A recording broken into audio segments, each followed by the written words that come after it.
Redeemer. Sing, O earth, his wonderful love proclaim. Hail him, highest archangels in glory. Strength and honor give to his holy name. Like a shepherd, Jesus will guard his children. In his arms he carries them all day long. Praise him, tell of his excellent greatness. Praise him, ever in joyful song. Praise him, Jesus our blessed Redeemer. For our sins he suffered and bled and died. He our rock, our hope of eternal salvation. Crown him, hail him, Jesus the crucified.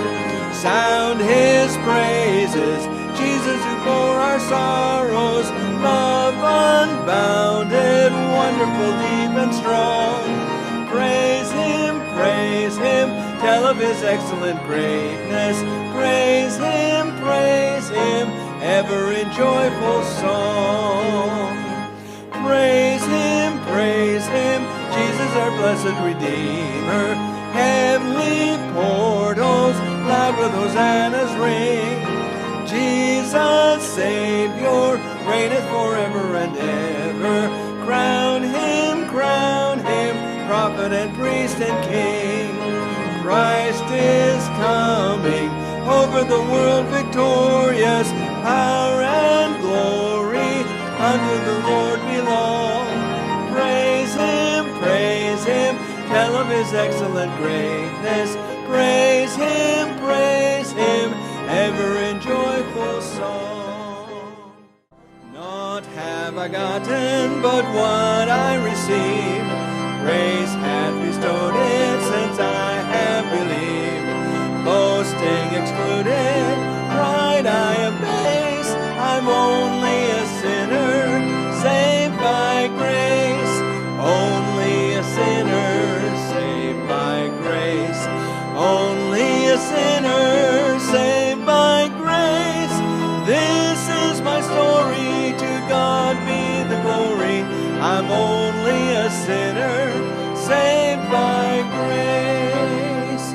Suffer a sinner whose heart overflows, loving his Savior to tell what he knows.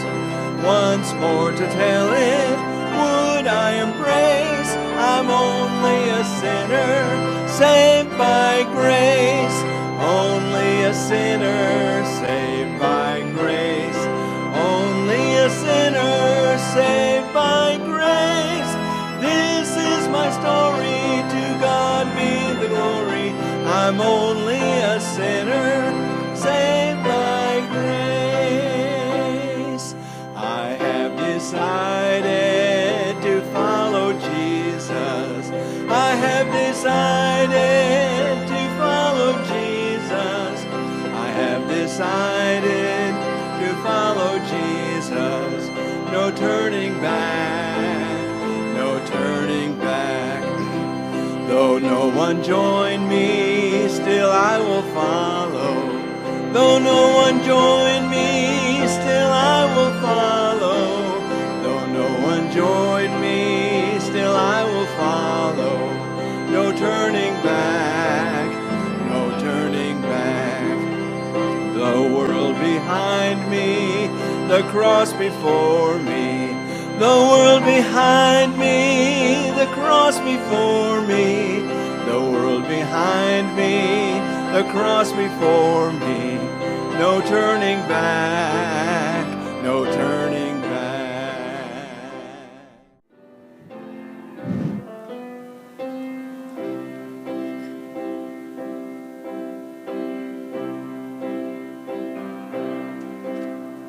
God never moves without purpose or plan.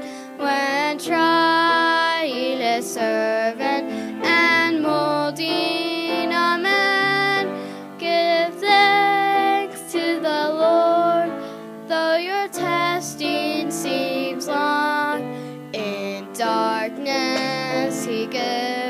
at the sight.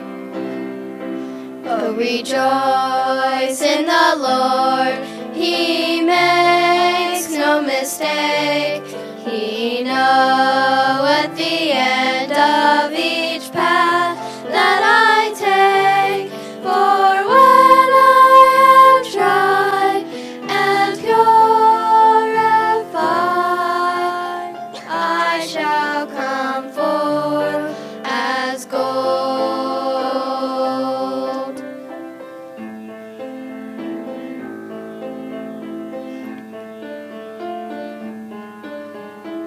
I could not see through the shadows ahead, so I looked at the cross of my Savior instead.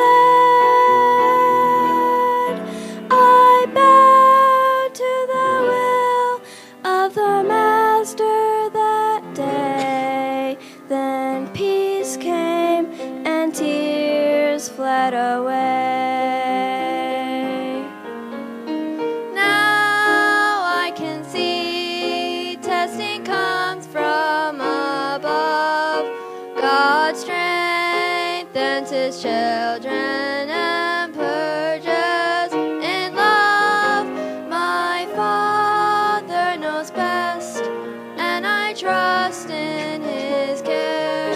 Through purging, more fruit I will bear.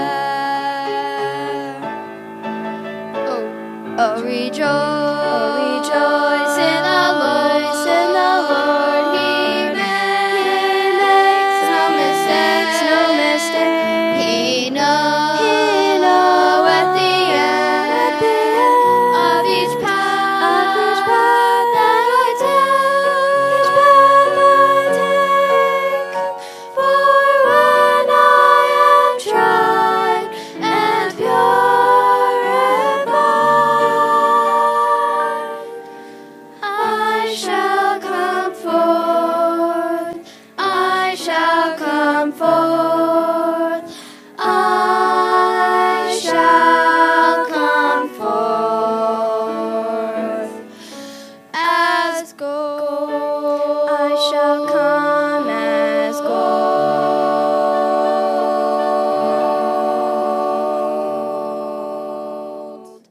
This story of blind Bartimaeus, it's in two other of the Gospels. In those two Gospels, other than Mark's, you'll find out that in Matthew, it lists two names, two blind men here. And then in Luke's, it lists one. But here, in Mark's Gospel, it lists one man, and it gives his name, Bartimaeus, which means honorable. Mark was a writer of great detail. There's no contradiction here, just that one writer will write a whole lot differently than another writer will write, those men that God used to write the Bible. Matthew, Mark, Luke, and John, especially the Gospels. And a lot of the stories are in more than one Gospel. And this story here is in two other Gospels about blind Bartimaeus. The world is full of Bible critics who are always complaining about this book being a book of myth, there being mistakes, and there's no mistakes in it. There's always a reasonable explanation to what is put in the Bible. Now, you take, for instance, you've got four different men writing the Gospels. Now, their viewpoint of every event that takes place in their ministry is going to be different from one another. Would you agree to that? You take, for instance, out here on one of the busiest intersections in St. Joe, would probably be what? Belt and Frederick, or Belt and Farron. You put a man on each corner of that intersection, and there be an accident happen. What do you think the chances of those four people agreeing on everything that took place in that accident would be? You see that? God uses every man's personality and character in writing the Bible. And not only that, but the Holy Spirit inspired it. That's a tremendous miracle. This Bible is a wonderful book. There's nothing like it in the world. That'll explain that explanation about the differences in the men. There's another so-called contradiction in it that's told in the other Gospels. In Matthew chapter 20, verses 29 through 34, where there are two names mentioned, it says that they came to Jericho and they left. And then Mark said they were coming, and Luke's gospel said they were coming to Jericho. Now, what's the explanation for the differences in where were they at in Jericho? Were they coming to Jericho? Were they leaving Jericho? And here's the explanation here about the reason why the differences. Let me get ahead of myself here.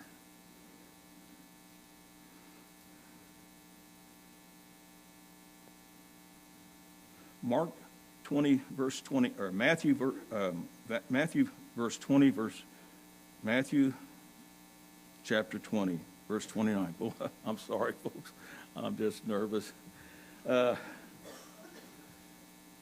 Verse 29 says, and they departed from Jericho. Mark's gospel in 46 says they came to Jericho and went out of Jericho. Luke's gospel says in chapter 18, verse 35 says, and they came to pass as they were come nigh unto Jericho.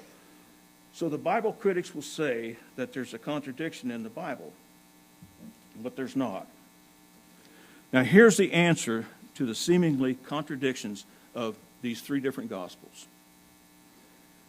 And I believe God puts those differences in there to question a person's faith, to make him search for the answer. A person of faith will accept it. A person who's a critic will not and criticize it. That's why I believe God puts them in. Here's the explanation. There were two Jerichos about 1 mile apart from each other. The first Jericho was destroyed by God when Joshua brought the children of Israel into the promised land. Do you remember when Joshua brought the children of Israel into the promised land? For 7 days, the first city they came to was Jericho. And for 7 days, they marched around that city. On the seventh day, one time for 6 days, on the seventh day, they marched around that city for 7 times. Then at the seventh time around, they blew the trumpets and shouted, and God dropped the walls of that city, flat down, and they went straight forward and took the city over. God dropped those walls.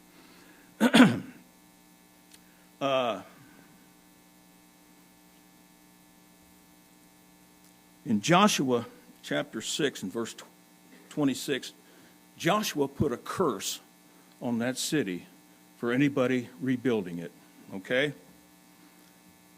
Then, in about now these walls dropped in about 1451 BC, okay? Now you come forward to 925 BC, there's a wicked king who is the king of the 10 northern tribes of Israel. His name is Ahab. Do you remember who he married? Jezebel. She's one of the most wicked women in the Bible. And he was one of the most wicked kings. He had that city rebuilt in 925 BC. You'll find that in 1 Kings chapter 16, verses 29 through 34. Now, that city's been rebuilt. Then about 37 BC, under the Roman government occupation of the land of Israel, the Herods came to power. You remember King Herod? Well, there was a father, a son, and a grandson that were kings in the promised land, the land of Israel. And their power and their reign went from about 37 BC to 100 AD. The Herods were known for their many construction projects all over the country. They had rebuilt the city of Caesarea on the Mediterranean coast of Israel and made it a tremendous seaport. They added on to the Temple Mount for the Jews, which is spoken about in John chapter 2 and verse 20. Then said the Jews, 46 years was this temple in building. The Herods also built a Roman city about a mile down the road from where the Jewish Jericho had been built at.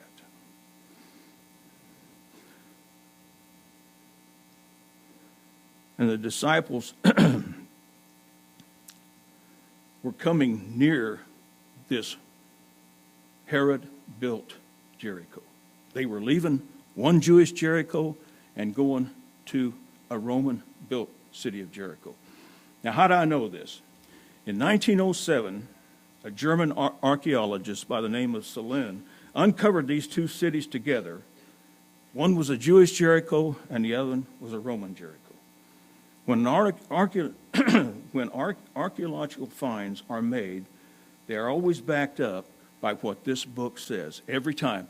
They said that when Moses wrote the Pentateuch, the first 5 books of the Bible, said it was impossible, and this was about 1900 BC.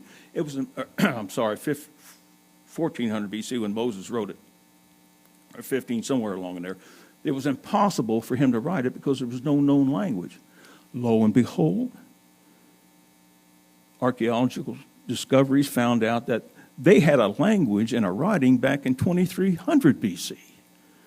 Every time there's an archaeological find, it'll prove this Bible to be accurate and correct. You can bet your life on it. You can bet your salvation on it. When it tells you something, you can believe it. That's why I stand so strong on the Bible against Bible critics. And every time I get a chance, I'm going to stand up against them. So when you read your Bible and you go through this story, you'll know the reasons for the differences, okay? That's your Sunday school lesson this morning if you didn't make it. Snuck that in there on you, didn't I? Okay.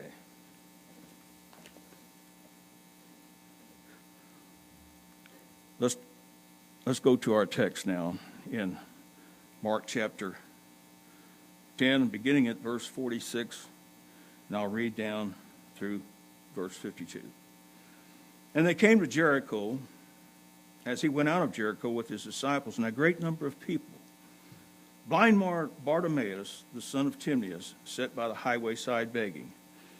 And we heard that it was Jesus of Nazareth. He began to cry out and say, Jesus, thou son of David, have mercy on me. And many charged him that he should hold his peace. But he cried the more a great deal, Thou son of David, have mercy on me. Jesus stood still and commanded him to be called. And they called the blind man, saying unto him, Be of good comfort, rise, he calleth thee. And he, casting away his garments, rose and came to Jesus. And Jesus answered and said unto him, What wilt thou that I should do unto thee? And the blind man said unto him, Lord, that I might receive my sight. And Jesus said unto him, Go thy way, thy faith hath made thee whole. And immediately he received his sight and followed Jesus in the way. In verse 47, it says, when Bartimaeus heard that it was Jesus of Nazareth, he cries out, Jesus, thou son of David, have mercy on me.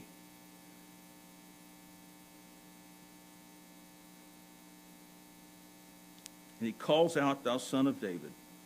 This is the messianic name for the promised Messiah. This promised Messiah was promised clear back 4,000 years before Jesus Christ was ever born.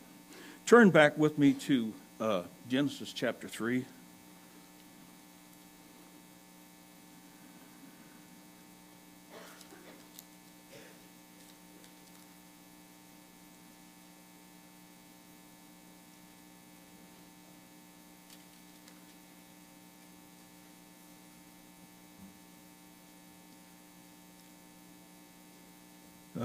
Genesis chapter 3 and verse 14.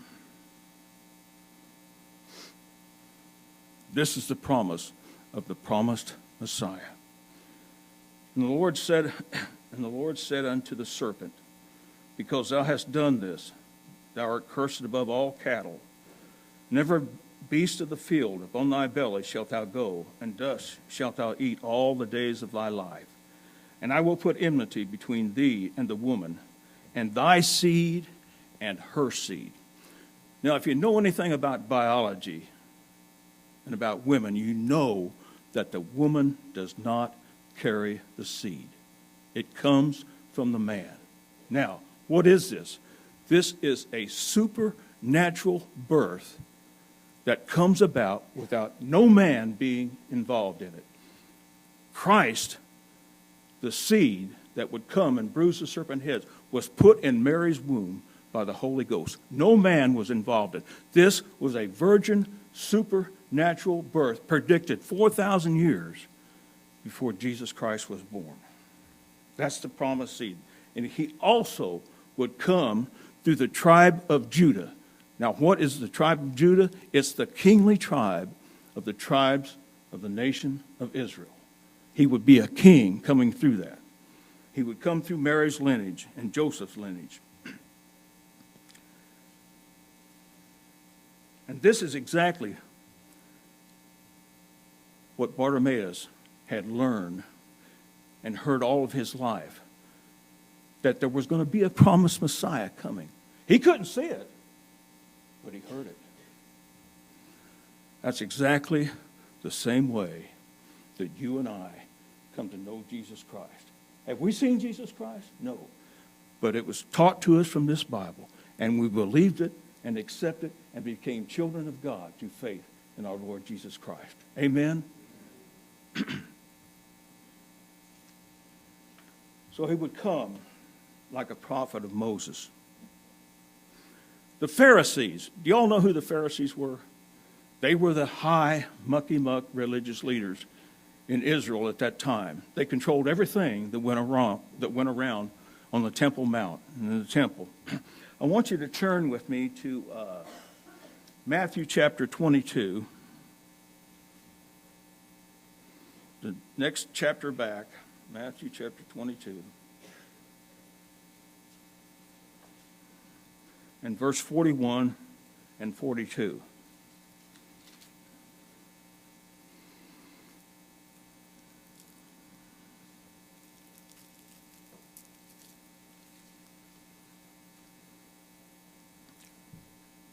Matthew chapter 22, verse 41 and 42. While the Pharisees were gathered together, Jesus asked them, saying, "What think you of Christ?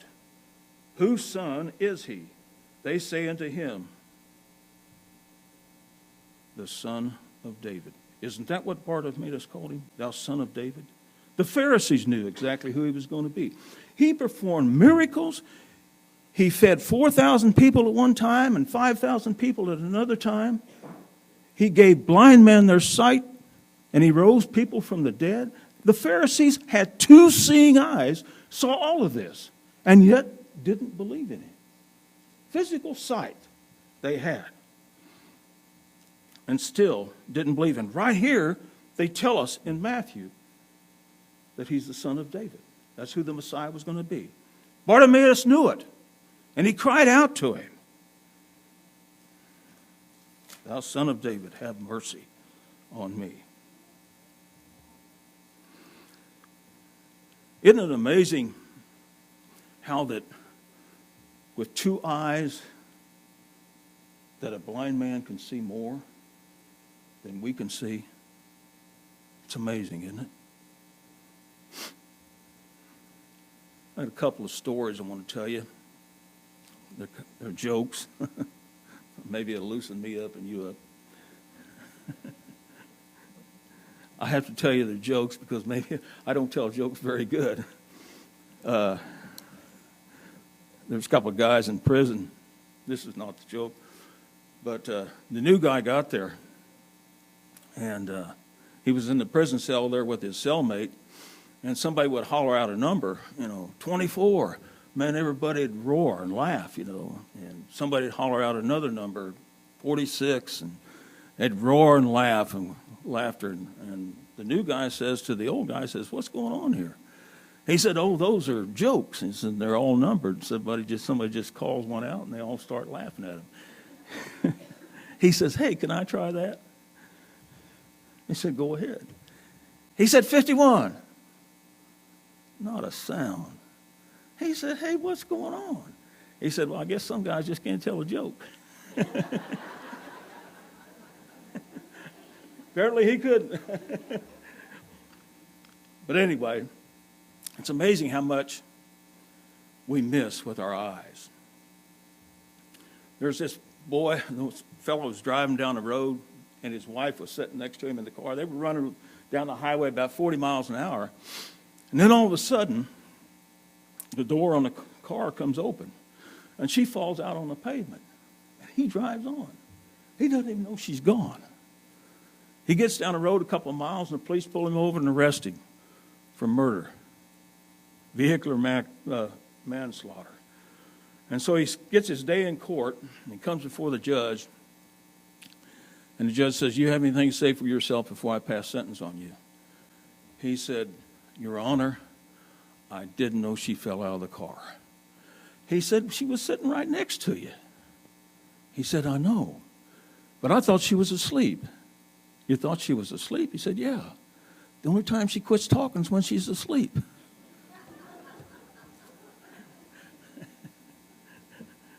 And then another story about, not being able to pay attention to what's going on around you. This redneck woman and this guy got married. They lived out in the country, and one day they decided they'd move to town. And so they agreed, and they went to town. Does anybody know what a redneck woman is? She must be rough. So they moved to town, and they got into a fight in the apartment they moved into. And she takes him and throws him through the window. He winds up in the hospital. And they bring her up on attempted murder charges, and bring her through court. She finally gets to court. The judge says, "Ma'am," says, "do you have anything to say for yourself before I pass sentence on you?" And she said, "Well, Your Honor, when we lived out in the country, we lived in a trailer house.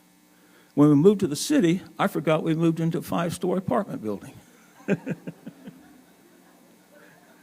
It's amazing what you miss with your eyes, And these Pharisees had missed everything that blind Bartimaeus had heard with his ears.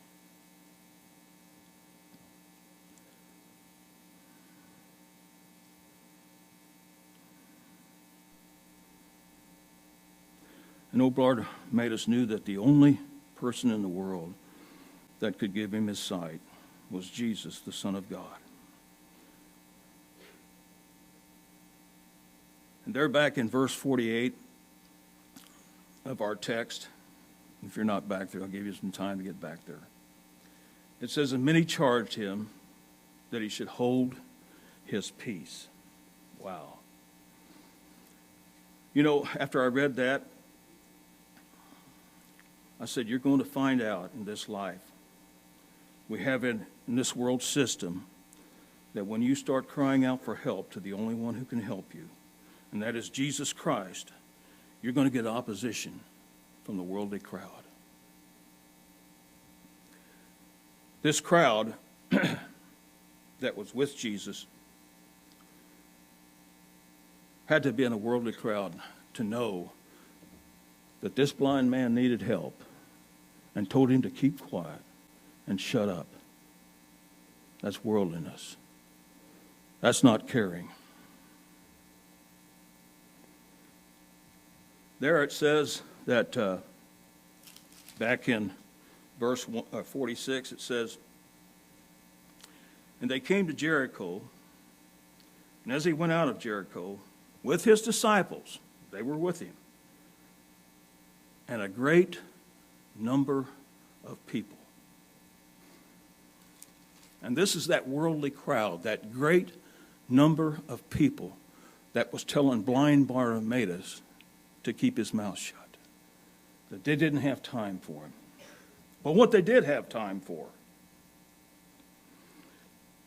Jesus, at this point in his ministry, after 3.5 years, was heading toward Jerusalem to be crucified. This crowd that was going with him saw the miracles, the feeding, the sicknesses being healed. You know what they were going to Jerusalem for? to make him king because he fed them, because he healed them. But they had no idea what Jesus was going to Jerusalem for. Nobody did.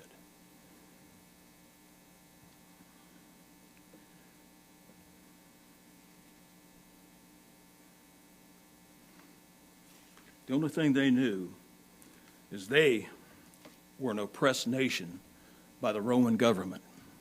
And they wanted a king. And if Jesus had the power that he showed them, he would throw off this Roman government by the snap of his fingers. But that's not what Jesus came for. He didn't come to wear a crown, although he did wear a crown. He wore a crown of thorns, didn't he, for us? When he comes back the next time, he'll wear a crown, I guarantee you. He'll sit on his throne in Jerusalem for 1,000 years and rule and reign over this world. But right now, he's going to Jerusalem to die. He'll never pass this way again. This is Bartimaeus' only chance to get healed.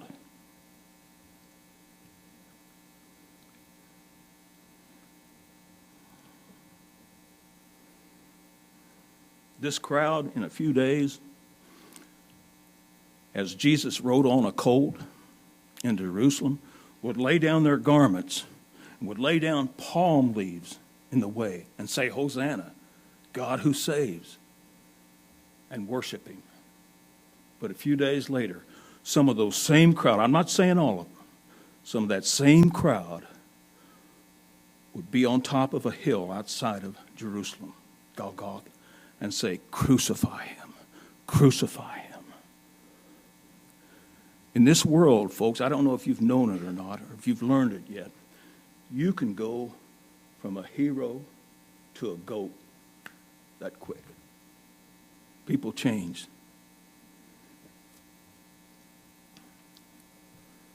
But not Bartimaeus. The worldly crowd always opposes you coming to Christ.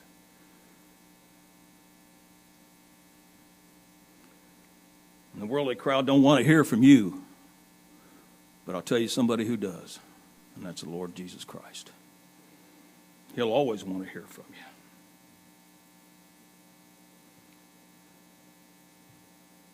Verse 49.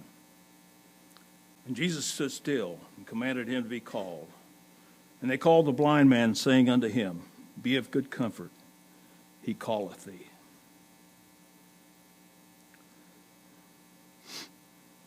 Just at the right time,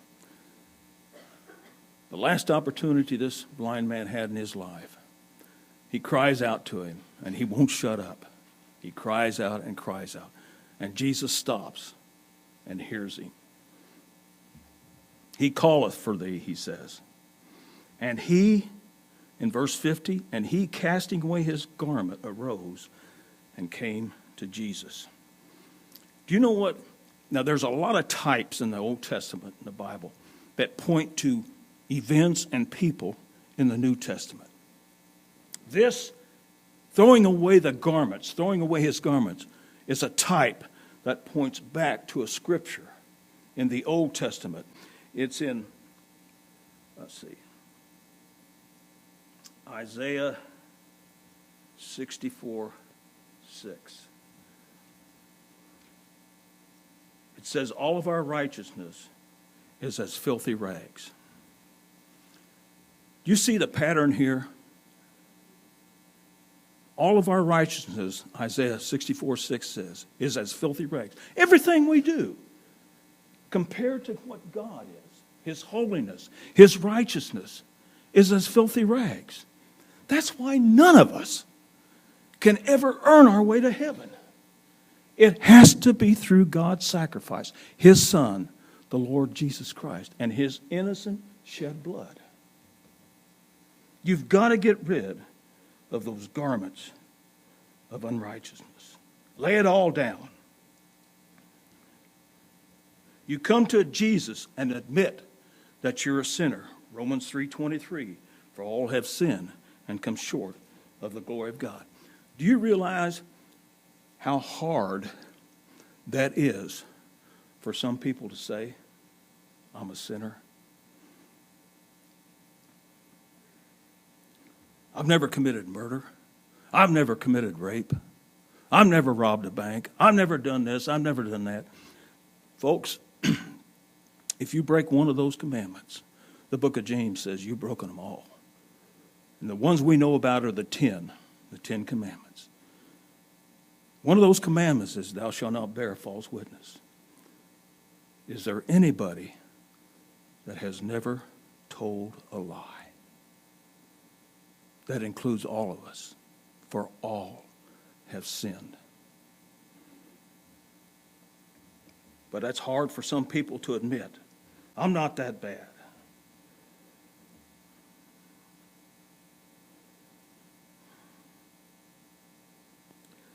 But the Bible tells us something different. I want you to turn with me to 2 Corinthians chapter 5. And the last verse, verse 21. 2 Corinthians chapter 5.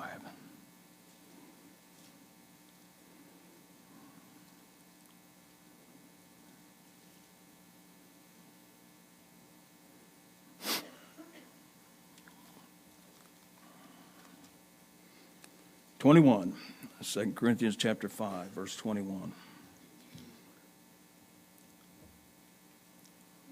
Everybody there? For he hath made him, Jesus Christ, to be sin for us, who knew no sin. Christ was the only man born without an earthly father. He had no sin. He was God's son. It was the propitiation that God demanded. It was the only thing that God would accept, was the blood of his son, the Lord Jesus Christ, to cover our sins. You've got to go through Christ to get to heaven. You've got to admit that you're sinned against God, against his commandments. Who knew no sin, that we might be made the righteousness of God in him. The only way, folks, that any of us is ever going to get into heaven is if the blood of Jesus Christ has been applied to us. Otherwise, you're not going. You can't go on your good works. You can't go on your church membership. You can't go on your water baptism. And you can't go on keeping the 10 Commandments. Because if you break one, you've broken them all. We're all guilty before God. We need a Savior. And he sent the Savior here. Let's go back to our text.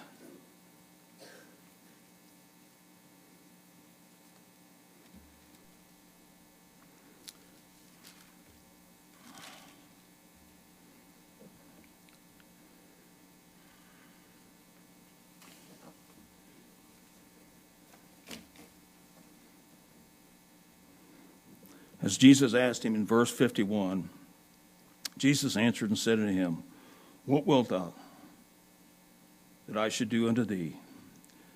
And the blind man said unto him, Lord, that I might receive my sight.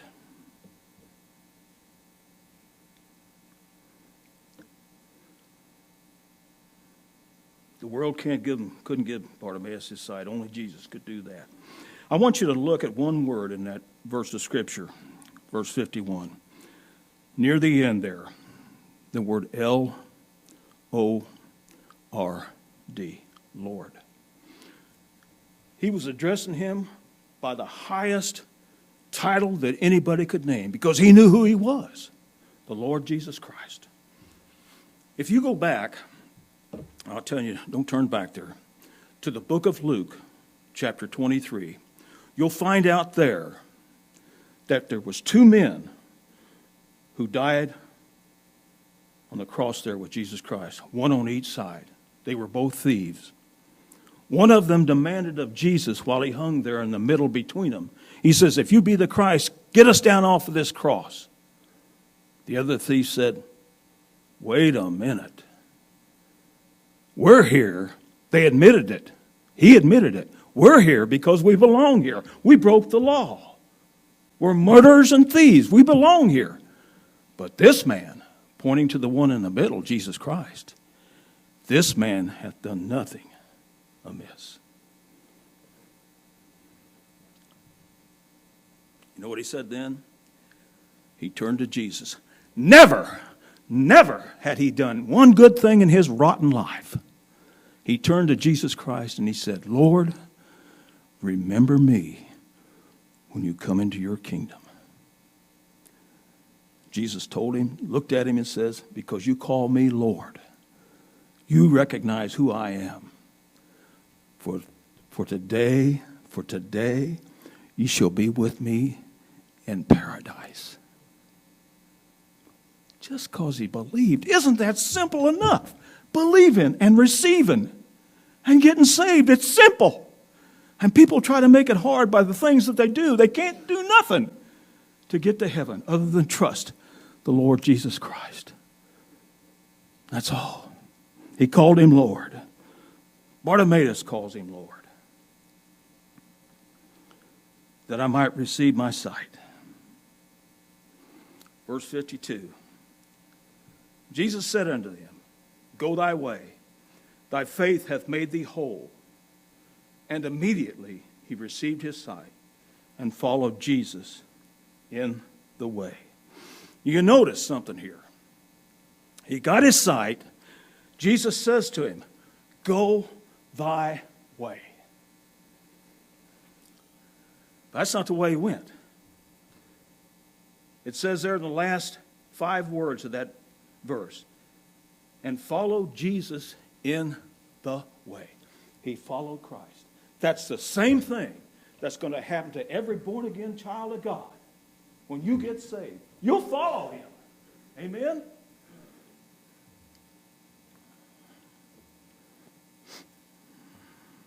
And when you get saved, you know it. Every writer in this book knew where he was going when he died. Do you know what one of the writers in this book was? By the name of Paul. He murdered Christians. Yet Paul knew, because he had repented and accepted Jesus Christ, he knew that he was going to heaven. Peter knew. John knew. James knew. They all knew they were going. And they were men just like us. No different. Sinners saved by grace. You can know. If you don't know for sure you're going, it's because you're not trusting Christ. You're trusting your own self. Your emotions change from day to day. And your feelings change from day to day. And if you're saved by your feelings, you're going to be in and out of heaven. And that's not the way it is. Once you're saved, you're put into the body of Christ. And you stay there and you're not coming out. Can you imagine Jesus up in heaven? You're in his body spiritually. I better get back here. You're in his body spiritually. And you do some kind of sin as a Christian. And Christians do sin. Because you still got this rotten flesh that you're clothed in. It's always fighting that new man that gets saved. Can you imagine Jesus up in heaven saying, well, old Carl down there, I heard something come out of his mouth today. It didn't sound good. It wasn't one of them good words. It wasn't one of them bad words. So I better go over here and cut off part of my flesh and kick him out. That ain't going to happen. When you sin after you're a Christian, it's going to hurt you. I mean, God gave you a conscience to begin with. And when you put the Holy Spirit that comes into your heart after you're saved, man, that's double. When I started sinning after I was a Christian, I couldn't stand it until I got right and confessed it. That's the difference. The time you're saved and when you're not saved. Sin don't bother you. When you're unsaved, you can keep right on doing it. But when you're saved, you cannot live in sin and be happy. That's what you want, isn't it? Peace and happiness. That can only come by serving and following Jesus Christ. So once you're saved forever. There's no coming out of the body of Christ. And he followed Jesus in the way. Everybody is saved in the same way. When you come to Jesus, John chapter 6 says, all that come to me, I will in no wise cast out. When you come to Jesus, he'll accept you. But you got to come on his terms. You got to be sorry about your sin. You got to admit that you're a sinner. I got a little story to tell you, and then I'm going to close. Back in about 1953 or 1954, my dad had moved us out of the South End and moved us out on to what is today Frederick Avenue. Back then, it was Highway 36. Well, he moved us out to a restaurant that he bought there, a place called Twin Cedars. Some of you might remember it. But we lived up on top, and the restaurant, everything was below. And it was just outside the city limits. At that time, the city limits stopped at Memorial Park. And from then on, it was country. Well, out in front of my dad's restaurant, he had a great big parking lot. When you shut the lights off at night, that place got dark. No city lights like it is out there today. It was dark. And when the people run by there, they was wide open, 60, 65 miles an hour in front of our place. Dangerous for kids and dangerous for animals. Well, Dad didn't let us have no dogs. But, boy, we sure got a lot of them dumped off on us. They'd bring it out there in the parking lot at night. They didn't want a dog, and they'd leave that dog off in our parking lot. Next morning, you get up, there's a dog out in your backyard waiting for something to eat. You could smell that around a restaurant. Remember one morning we got up, and we went outside there, and there's this little old white dog about that tall. He probably weighed 30 pounds. And he's one of them kind of dogs that on his nose, the whiskers come straight out. Like that, you know. I don't know what kind of dog it is. He was a Heinz variety. It didn't matter what he was. But anyway, we called him Spike because we started feeding him. Dad said, don't feed him. But you know kids, you tell. We started feeding that dog, and he stuck around. I remember one hot day, outside we was playing. Dad told us in the morning, says, kid, I got some chores I want you to do outside, and I want you to take care of them. And he come to the back window, and he looked out there, and they still weren't done. He says, I'm warning you. I want them done. We'd play, you know, kids. We'll get it done at the last minute. That wasn't good enough for my dad. Out he come. He was mad. He'd been in that hot kitchen all day, and we stepped on that one nerve. You know what that is? And he come outside with a switch, and he come out after us. And you know what that little dog did? That little Spike. My dad was drawing back on that switch, and that little dog jumped up and took that switch right out of his hand.